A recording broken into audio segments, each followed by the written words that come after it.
Oh, there we are. Sometimes I get so confused on some stuff.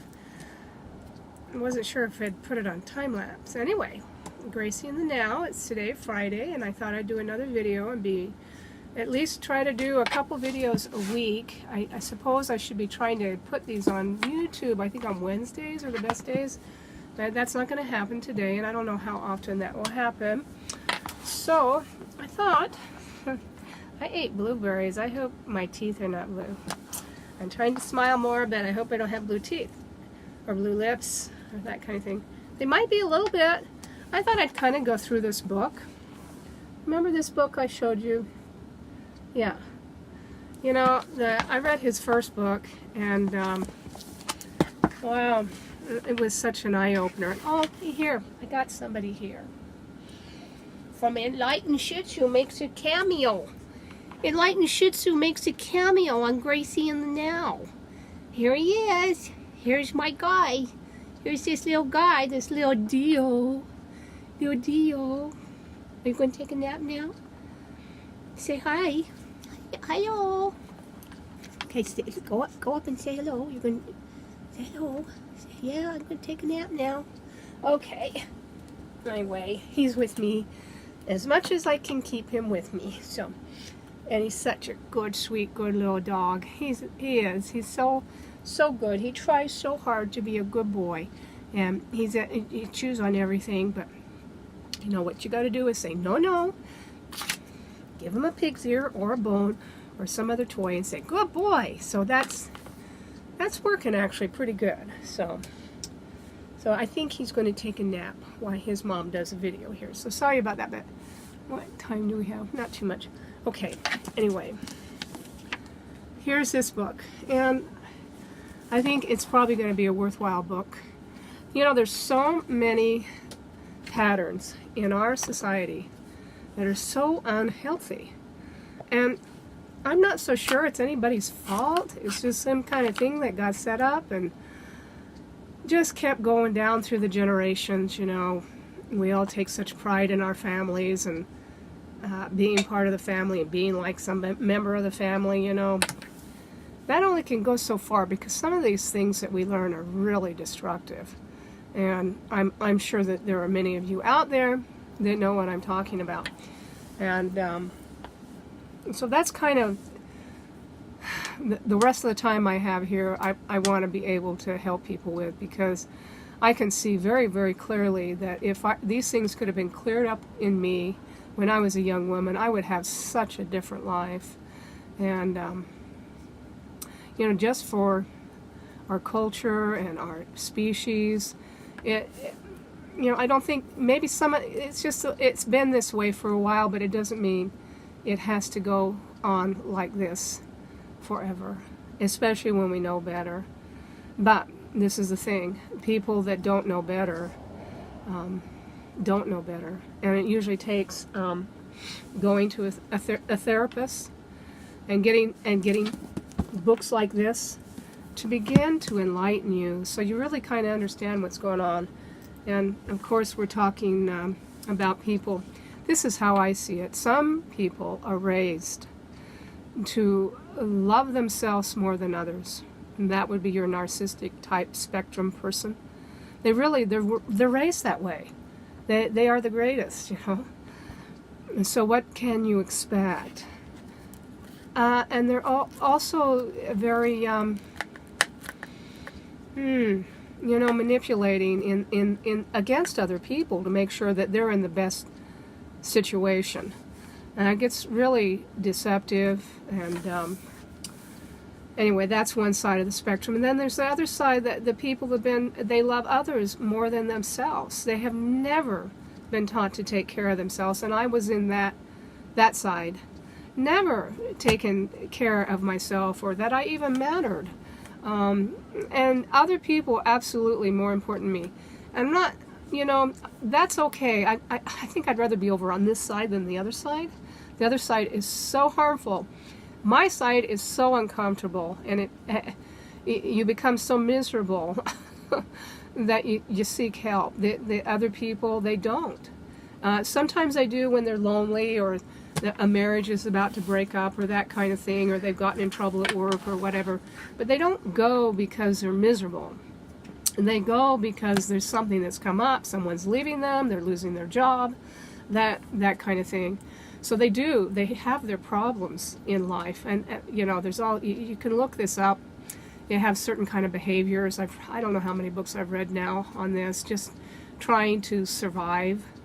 And one of the things I want to make sure is that it doesn't go down the generations. So, and for other people, if it doesn't have to be, then boy, let something else come through, a real light in people's lives. And even narcissistic people, unless they're pathological, that's really a difficult one. They really can't, they don't have the ability to change. That's what I've read. It is really like, you know, computer software. You've got a computer program on both sides of the spectrum running. And where is the real person? Really, you don't know until you get through these things and find out what your patterns are, where they came from. Don't put any blame anywhere. I know for myself, I was able to really forgive my mother because, you know, over on the codependent side, you don't always, you know, sometimes you turn to alcohol and that kind of thing and drugs too, you know, in this day and age. Back in her day, it was more just alcohol. A lot of tragedy in the women in my family. It really is disturbing to me. I've had, anyway, we won't go into that, but I thought what I'd do today is just kind of do an exercise here where, let's see, I'm going to just randomly read in this book and see what I come across and see what I think about it.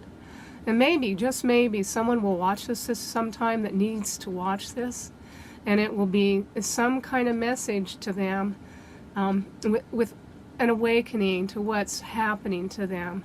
So that's what I'm hoping for.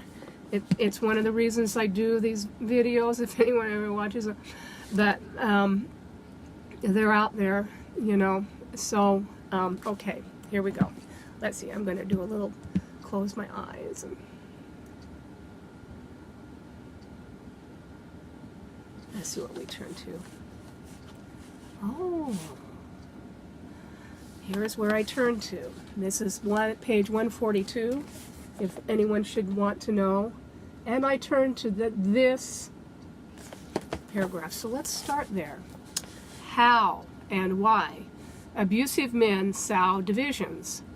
Now, he usually refers to men because, quite frankly, it's usually men who are the abusers.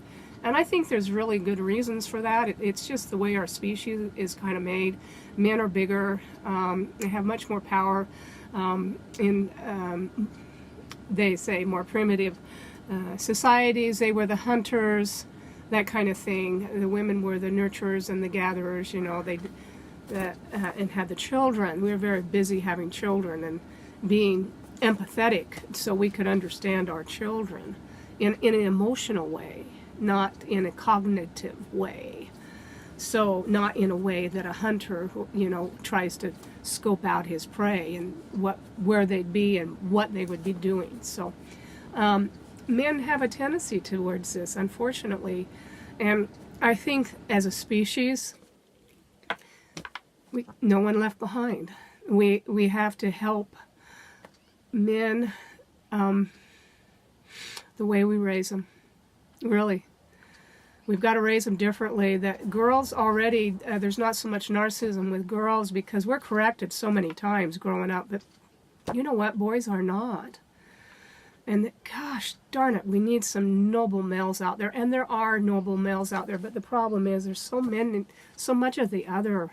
And they don't even see themselves as abusive. They're just entitled. They're entitled. That's how their dad was. That's how life is. And it is so harmful to other people. So, okay, let's go back here. How and why abusive men sow divisions, and boy, do they. If you're in any kind of family situation, they will sow divisions between you and anybody else, including your children, and in a very insidious way that not only hurts you, but hurts them. It'd be nice for our children to grow up and have healthy relationships where everybody wins. Okay, he says here, you may have noticed that two themes repeatedly sprout up in my descriptions of family functioning with an abuser living in the home. Tensions are frequently high between mothers and children. Tell me about it. And two similar resentments tend to mount between siblings. Let's take a look at some of the roots of these conflicts. Favoritism. Question 8. Why does he treat some of our children so much better than others? I was raised that way. I was not the favorite. No. No. Favoritism is one of the most decisive forms of unhealthy parenting. And that usually does make the narcissistic personality too, by the way. And unfortunately turns up with alarming frequency among my clients. This man, if you want to know a little bit of a history, has worked with a lot of abusive men through the courts. You know, that most of it, a lot of it is also physical. But you know what? The emotional and mental is so insidiously harmful, horribly harmful. The physical is dangerous, truly dangerous, but so is the other.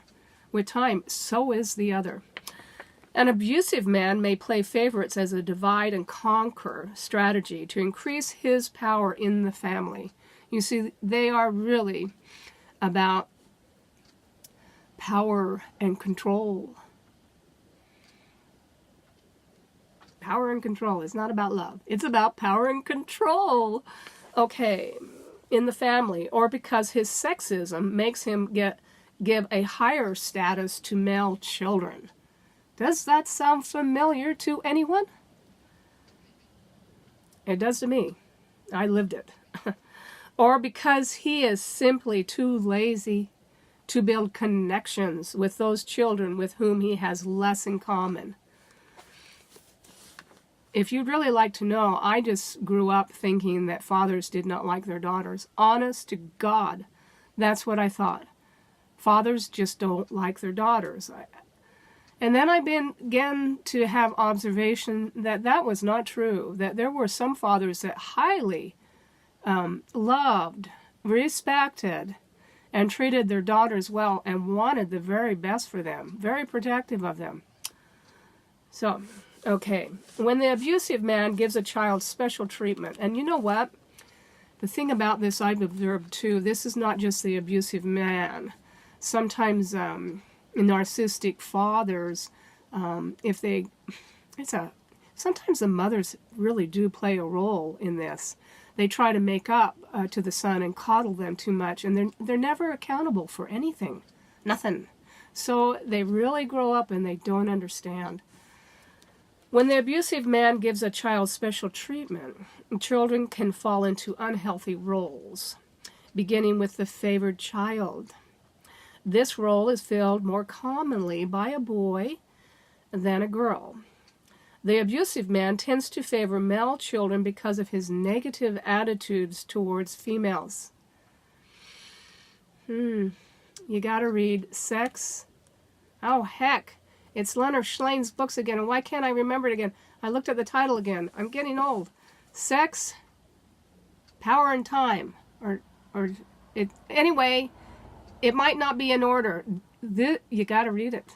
You gotta know this guy he was a genius, and I think he got this one right. Okay. The favored child finds that his special status gives him a thrilling leap to dad's power, almost like the king's minister, and brings a relieving sense of being protected from dad's abusiveness. Yeah. Boy, people need to know this stuff. It should be taught in high school. To be sure to stay in his father's good graces, he may distance himself from mom or from any siblings who are on her side. Anyway, I'm going to quit there.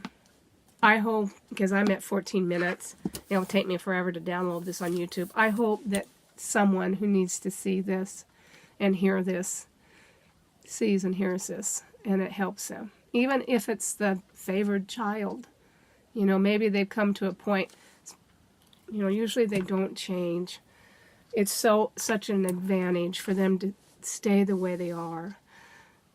You know, unfortunately, our whole world is built upon these dynamics. It's why we have so much war, you know. It's the same kind of tactics that are in the home that are in the world. Is it any wonder to you that it would be that way? Really, any wonder at all? Of course it would be.